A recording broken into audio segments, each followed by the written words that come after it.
And welcome back to the Rustic Kitchen. Ben again with you. This time what we're going to do is we're going to talk about king crab and how you can actually get it pretty cheap. If you're going to have a dinner party or something where you're impressing somebody with, you know, the big crab legs, well, that's fine. Then you're going to have to spend, you know, the 20 bucks a pound or whatever it is. But today what we're doing is we're making a Maryland-style crab cake, and really what we're after is just the meat. So if you go to, you know, a seafood store, you know, ask them about the broken pieces, because that's all we're after is the meat. Broken pieces, I've got a 10-pound bag for 20 bucks. So what I've already done is I've steamed our crab, and I've already chopped it. And again, it's always pre-cooked, so all you got to do is heat it through just enough to get the meat out. So what we're going to do is we're going to start with our sauce, which is going to hold all of this together. We're going to have real mayo. You don't want to use Miracle Whip. We're going to use an egg, fresh garlic, Worcestershire sauce, a half a red pepper, and a half orange pepper, and our seasoned breadcrumbs. So we're going to start by adding our mayo,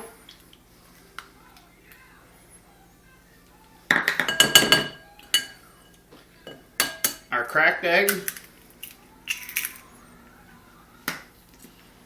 garlic, Worcestershire sauce, and we're just going to mix this up. Make sure the egg gets beaten real well. And that's about the consistency we're going to use for right now. And now what we're going to do is we're going to chop up our red pepper and our orange pepper. Oh, I forgot to add we have some parsley here too.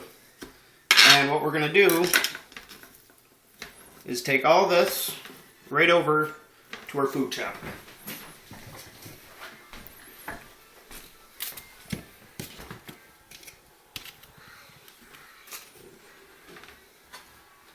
Now we've got a half a red pepper, a half a yellow pepper, and some parsley.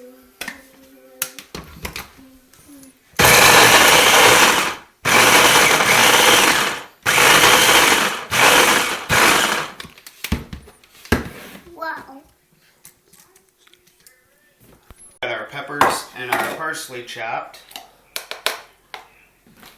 We're going to add them to our mixture of our egg, our mayo, garlic, and Worcestershire sauce. I can't stress enough how much you should not use Miracle Whip in this recipe.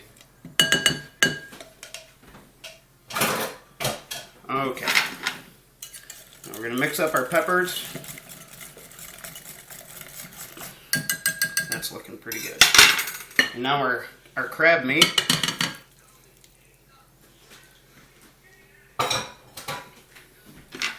And we're going to mix our crab meat in.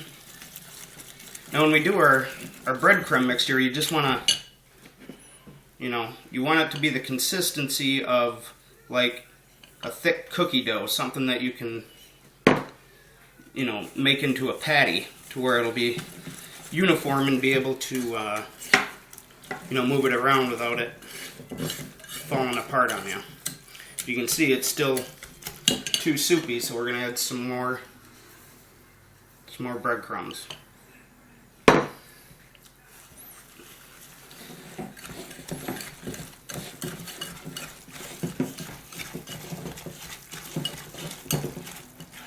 It's starting to take the consistency we need, but we still need to dry it out a little bit more.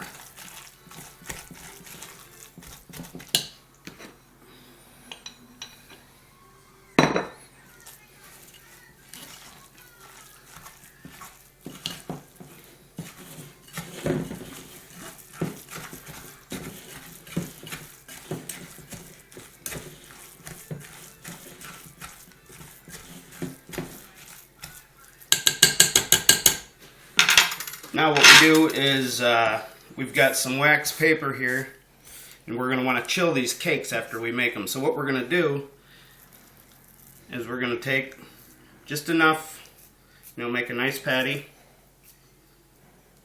we're going to set it on the wax paper and we're going to cover it. And we'll just do the same thing again with this one. And what we're going to do is we're going to cool these in the refrigerator for about a half an hour. Now that our crab cake has it's cooled for about 40 minutes in the refrigerator, so you'll know that you did this right if you can peel this off with nothing else coming off of it. Now you see if it peels away clean, you've done it exactly right. So we have a preheated pan here with some olive oil, and we're just going to give this a little fry on both sides, probably about a minute to a minute and 20 seconds on each side. So now it's been about a minute and 20 seconds or so, and we're going to just go ahead and give that a flip. And if you can see, you've got some really nice crust on here. And in fact, you can see a lot of the color from the peppers too, which is really nice. And so we're gonna fry this on the other side just until we get the same crust on the bottom as we do on the top.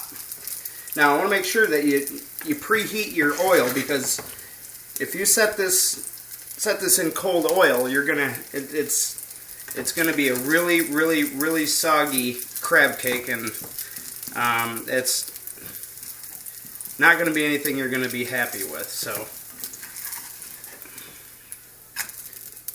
okay, we're just gonna take just another couple seconds on this side.